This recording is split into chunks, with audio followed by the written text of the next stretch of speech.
Okay, so there's two takes from two very prominent people within this Jets offense specifically. When you heard Rodgers' defense of Zach Wilson yesterday, when you hear what Garrett Wilson has to say about one of his quarterbacks that he worked with this season, Peter, where did your mind go yesterday? They're a 4-8 team. Yeah, go on. Yep. Yesterday afternoon, it's Tuesday afternoon, you've got, basically 20 other teams fighting for playoff contention. Yes. Maybe 25 if we're being legitimate. They're a 4-8 team. And on SNY, which is one of the local cable channels here, Joe Beningo is on because he's a local former radio host, and he's talking with the local radio guys who are simulcast on SNY. And they're talking about his text exchange with Robert Saleh and how he misinterpreted a Robert Saleh text with him. Okay, that's one thing.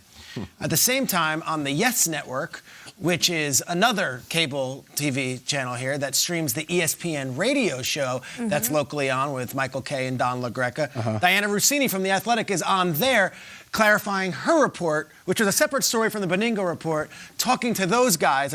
And then I was like, I can't watch this anymore. I'm on television. I clicked to ESPN, and there's Rodgers talking to McAfee and his crew. So at 3, surround sound on all the networks is all this discussion about conjecture and misinterpretation and leaks and chicken bleep being said for a 4-8 team that still hasn't named their quarterback for this week. I assume they're going to name the quarterback today. Saleh's going to address the media at some point today, and they'll tell. I don't know if the quarterbacks even know.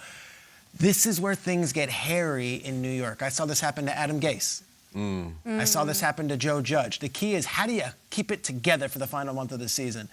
Joe Judge was not losing his job until that final few weeks where it just went absolutely off the rails, and he lost it, and it was like, the ownership was like, we can't go on with this. They got 5 games left. They've got 5 games left. Got to play them. They don't have a quarterback at the moment, as far as we know, QB1. We'll see how it goes.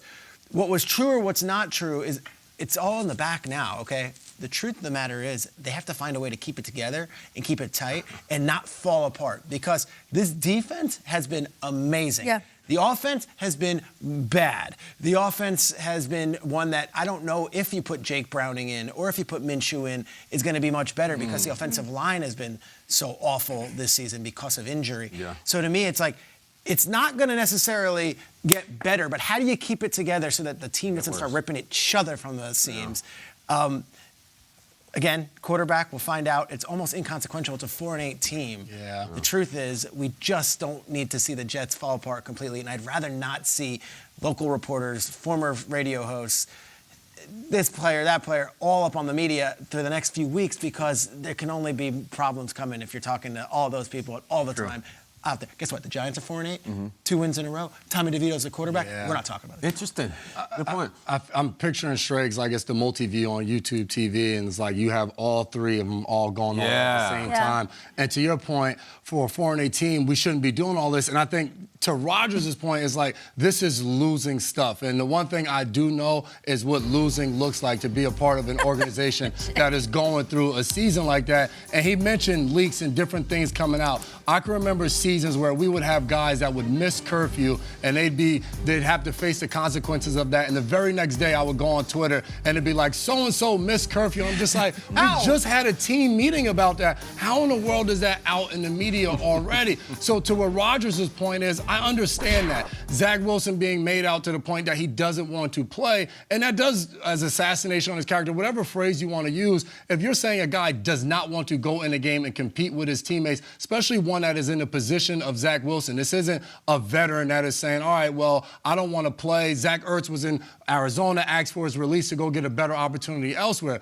Zach Wilson, what would he have to say, I don't want to play? Fear of injury? Like, you have to go prove yourself. So to Rodgers' point, and to anybody, Garrett Wilson, you're going to stand up for your teammate, because that being said is very weird. For me, as a former player, and I know guys in the locker room have this thought too, when reports like that come out, like, you sit there and you wonder, like, where does this come from? And then where's the confirmation around a report? When somebody maybe says that Zach Wilson doesn't want to play, do you text a Robert Saleh? Do you text a Joe Douglas, a position coach, somebody like, hey, just wondering, any truth to this? Like, before it actually comes out, and now the entire internet, I have friends that are Jets fans, and they're like, dang, you see this? Zach doesn't even want to play. And it's just like, I don't know that that's true. So stuff like this is always, for me as a former player, being in the locker room is very weird because you're like, unless you know Zach Wilson, how in the world do you know that this guy said he does not want to play? Are you close with Garrett Wilson? And it's just very weird to me that do you confirm this stuff before it comes out and now everybody's talking about him?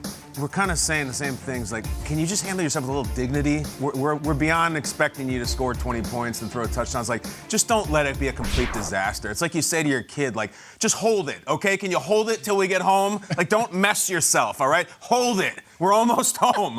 We have 5 games left. I don't know if we're almost home, but, like, we're on the highway. Are we there yet? Not yet. We ain't there yet, but we're on the highway. When the report came out that Wilson, true or not, didn't want to, there was this part of the public that was like, yeah, Zach, screw them. If they name Wilson the starter today, what a disgusting, gross, in-out, back and forth mess this has been. Understand, like, if you're Zach Wilson and they say, Zach, we're going back to you. This is what happened. They went to a party with their girlfriend and they had a big fight. Then they went around the party flirting with every other girl, taking selfies, putting their arm around her, while their girlfriend watched and while everyone watched, and it just didn't work out. And then at the end of the party, they go back to the girlfriend, they're like, should we go home and have some fun? Screw you. What are you talking about? Don't come back to me. You benched me. I feel like you benched me 2 or 3 times. You just tried out a bunch of other girls that didn't work, and now you're just coming back to me. You don't love me. You don't believe in me at all. I get it completely. I think they're going to name Wilson. I do. I would think, right? Yeah. I mean, they brought in Brett Rippon. That's what they're doing? Who McVay trotted out there for 20 seconds and then cut and said, get out of here, don't even stay in the building? It's nuts. So, listen, I'm with you guys. Like, there are some really good teams on these standings right now, really good. It's 7:11 a.m., and we're talking about a team that's lost 5 in a row. At the end of the year sometimes, you have breakups, you have habits that you quit.